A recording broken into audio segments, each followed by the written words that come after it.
Hey guys, it's Lizzy. Welcome back. We are reading through the book of Proverbs this month in November, and today we are in Proverbs 5. I'm just thankful that we are here on day 5. So let's be consistent and continue to get through it. And already, just from the title, this is one that I know is going to be coming for us, okay? Where it talks about warning against adultery. I'm reading from my NIV. Go ahead and let's jump into reading Proverbs 5. My son, pay attention to wisdom. Turn your ear to my words of insight, that you may maintain discretion, and your lips may preserve knowledge. For the lips of the adulterous woman drip honey, and her speech is smoother than oil. But in the end, she is bitter as gall, sharp as a double edged sword. Her feet go down to death, her steps lead straight to the grave. She gives no thought to the way of life. Her paths wander aimlessly, but she does not know it.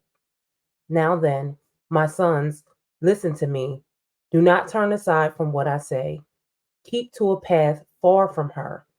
Do not go near the door of her house, lest you lose your honor to others and your dignity to the one who is cruel. Lest strangers feast on your wealth and your toil enrich the house of another. At the end of your life, you will groan. When your flesh and body are spent, you will say, how I hated discipline, how my heart spurned correction. I will not obey my teachers or turn my ear to my instructors, and I was soon in serious trouble in the assembly of God's people. Drink water from your own cistern, running water from your own well.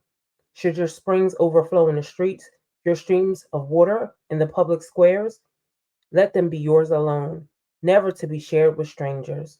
May your fountain be blessed, and may you rejoice in the wife of your youth. A loving doe, a graceful deer, may her breast satisfy you always. May you never be intoxicated with her love. Why, my son, be intoxicated with another man's wife? Why embrace the bosom of a wayward woman? For your ways are in full view of the Lord, and he examines all your paths. The evil deeds of the wicked ensnare them. The cords of their sins hold them fast. For lack of discipline, they will die, led astray by their own great folly. That was Proverbs 5, to 1 through 23.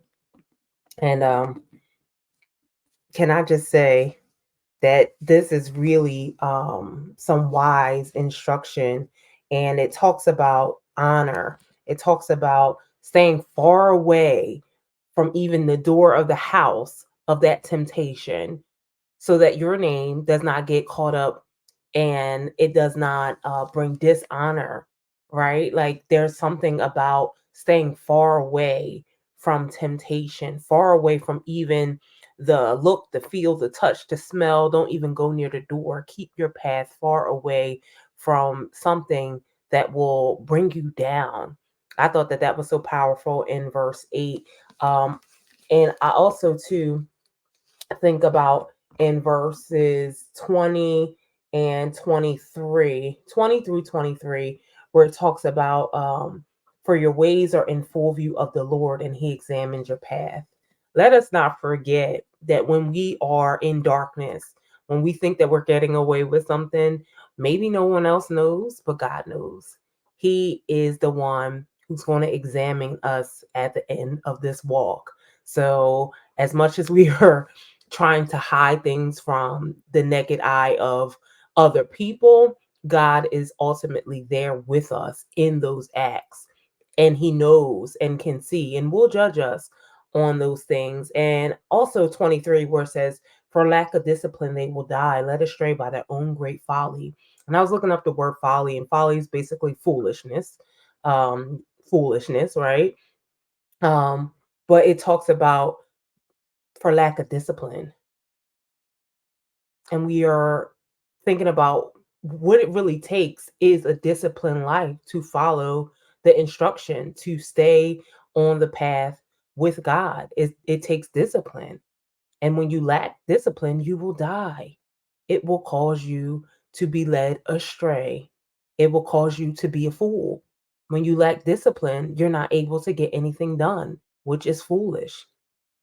Anything that you want to do, you got to go with it with some discipline. Like you got to get up and be to work in the morning.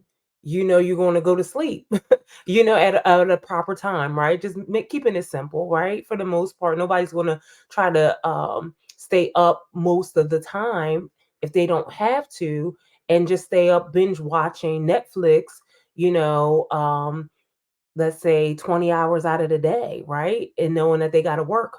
Doing that will ultimately lead to a burnout and a crash, and you won't be able to function at your job depending on what it is that you are doing. So it's just things that we do not want to get caught up in, um, of really going off the beaten path and being led astray. Like you will want to be disciplined enough to get proper rest so that you can function in what it is that you wanted to do. That's the point that I'm trying to make. I hope I'm not going off the beaten path with that point.